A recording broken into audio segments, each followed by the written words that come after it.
pastinya kita ingin kongsikan berkenaan dengan sikit sebanyaklah apa yang boleh dikongsikan oleh dua pelakon yang bersama dengan kita pada pagi ini secara panggilan video. Pastinya kalau semalam kita bersama dengan Kak Liza dan juga Kak Long Malina. Pagi ini kita bersama dengan Durjaka iaitu Nazim Osman dan juga Alvin Chong berada bersama dengan kita pada pagi ini. Selamat pagi kedua-duanya.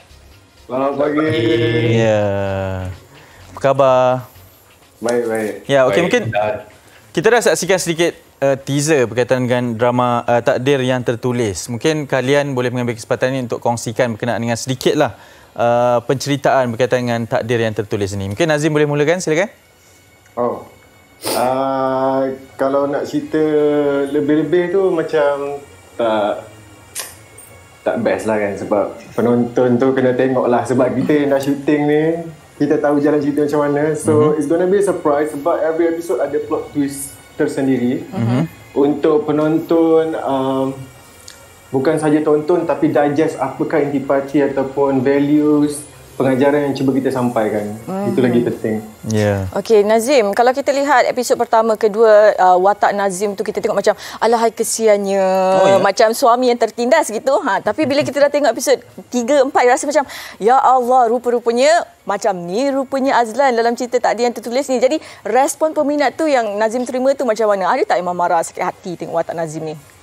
Of course, memang ada yang marah. In fact, ramai yang marah. Tapi saya tak boleh marah diorang. In fact, saya kena bersyukur sebab dapat feedback dan respon yang banyak dari penonton untuk menunjukkan bahawasanya naskah ni diterima ramai, ditonton.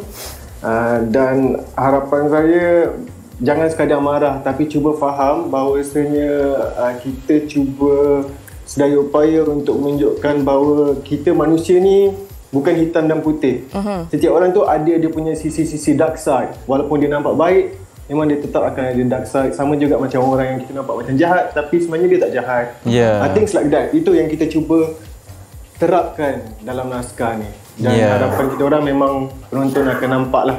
Ni baru episod 4. Ada banyak lagi episod dan mungkin tak tahu, mungkin yang benci saya mungkin akan sayang saya lepas ni, saya tak tahu.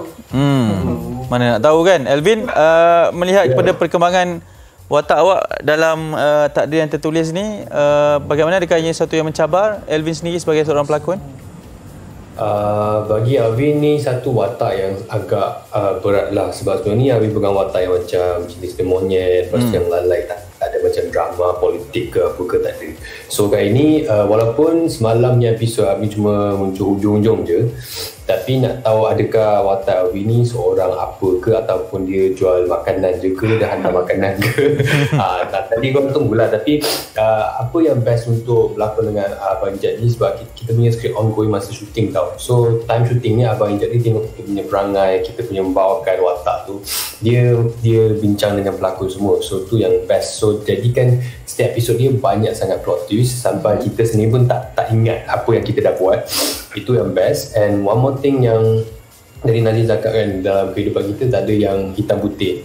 So bagi Alvin kan, so setiap perwatakan ni ada dia punya grey area. Maksudnya you tak tahu siapa orang jahat, siapa orang baik, siapa yang geni, siapa yang bagus punya. So rasa interesting lah. Cuma satu yang Alvin agak macam rasa tak best sebab dia cuma 15 episod saja. So sekarang episod keempat orang dah macam tapi rasanya nanti akan potong steam sikit lah sebab sampai 15 je dah habis. Okey. Jadi Alvin, ada tak mana-mana scene dalam Takdir Yang Tertulis ni yang Alvin rasa macam susah nak lakonkan, ataupun ada line yang Alvin macam tak boleh lupakan sebab berlakon dengan pengarah yang Abang Ijat ni kan cerewet. Jadi ada tak mana-mana yang Alvin tak boleh lupakan? Apa yang Alvin tak perlu, hari-hari pergi set pun nervous sebab Abang Ijat punya skrip panjang. So seorang punya dialog tu monolog boleh sampai 3-4 page. Kalau orangnya boleh sampai 12. Kalau ramai boleh sampai 16-20. So bagi Alvin jenis yang macam, sebab bahasa Malaysia bukan bahasa utama Alvin. So susah sikit kalau nak macam purely fully Malay. So Abang Ijat bagilah dia ruang untuk Alvin macam ayat yang macam susah nak sebut boleh tukar skrip dia. So dia bagi kebenaran untuk Alvin tukarkan skrip. So itu yang buat Alvin lega. Tapi tetaplah dengan pelakon macam Nazim, Nat, El semua, Mami Didi lagi. So dia punya acting dekat set tu power-power tau. Walaupun skrip berat, dia sangat ni berat, tapi dekat bila kamera tak ada, semua macam relax buat lawa. Nanti kalau orang upload behind the scene tu, korang tengok kita memang gila dekat set. Makan banyak, lepas tu lepak apa benda ni ada best, buat yang memang best. Tapi bila janji kita dia kamera roll, semua on point, on form. Yang macam takutnya kalau Alvin tak perform nanti kena maki pula. So takut itulah. So episode keempat ke atas nanti korang akan tengok sama ada saya boleh sebanding dengan pelakon hebat lain ataupun tidak tu. Boleh. Nazim mungkin ada pandangan tersendiri dengan gaya lakonan Alvin? Alvin saya dah tengok lakonan-lakonan dia sebelum ni. Of course macam apa yang dia cakap, dia tak pernah ataupun jarang melakonkan naskah-naskah yang berat. Tapi saya yakin sebagai pelakon dia boleh bawakan watak yang diberikan kepada dia lah. Dan Abang Ijat pun macam Alvin cakap, dia tengok pembawakan pelakon tu dekat set macam mana untuk mengembangkan lagi perwatakan dia selari dengan plot drama tu lah seiring dengan dia berjalan. Thank you. Betul, dan kita juga nak tahulah secara ringkasnya mungkin apa korang nak promote lah sekarang ni kan. Macam mana, kenapa peminat penonton perlu terus menonton Takdir Yang Tertulis sampai episod akhir? Satu sebab dia karya Syarul Izzat Muhammadin. Kita memang tahu naskah dia memang wow. Dia adalah penulis skrip, kalau nak tahu, penulis skrip drama ni. Selain daripada itu dia juga adalah pengarah, penulis lakon layar, penerbit pun dia, semuanya dia.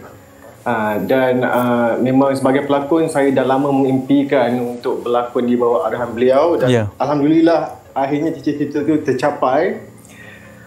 Saya puas untuk berada ataupun menjadi sebahagian daripada naskah ni. Jadi sebenarnya kekuatan tu berada pada Abang Ijat. Okay. Dan thank you. Ada lagi satu saya nak sebelum saya lupa, kepada semua kru di sebalik tabir yang orang tak nampak, orang cuma nampak pelakon je, orang nampak pengarah tapi orang tak nampak apa kru-kru yang bekerja keras di belakang tabir. Itu pun saya nak highlight juga. Betul. Sebenarnya kru-kru ni yang bekerja paling keras lagi untuk sesebuah naskah tu. Especially yang cameraman and then kru, our kru semua. And then lagi satu sebelum saya lupa, kita punya editor pun memainkan peranan yang sangat penting untuk menjadi atau mencantikkan naskah ni. Setengah drama dia tak ambil berat pasal score music drama ni saya sangat suka sebab dia membantu mood dalam setiap plot. Bagus. Ingat orang-orang kerja di belakang tabir confirm lepas ni lock satu job.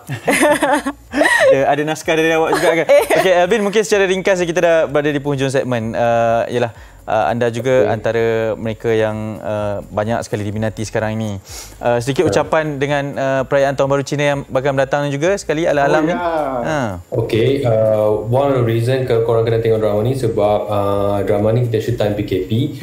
So PKP apa dah, BBTG ke apa tu. Tapi ini memang best. And also sebenarnya Tahun Baru Cina, nak wish semua penonton selamat Tahun Baru Cina. I tahu banyak ramai orang tak dapat sambut, tapi tak apa, ini untuk keselamatan semua orang. So we just hope that we can get through this, and jangan lupa untuk stay safe, stay hygiene and also take care.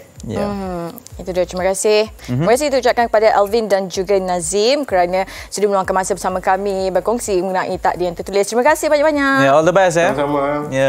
Thank you. Itu dia kan, menarik. Jangan lupa saksikan Takdir Yang Tertulis.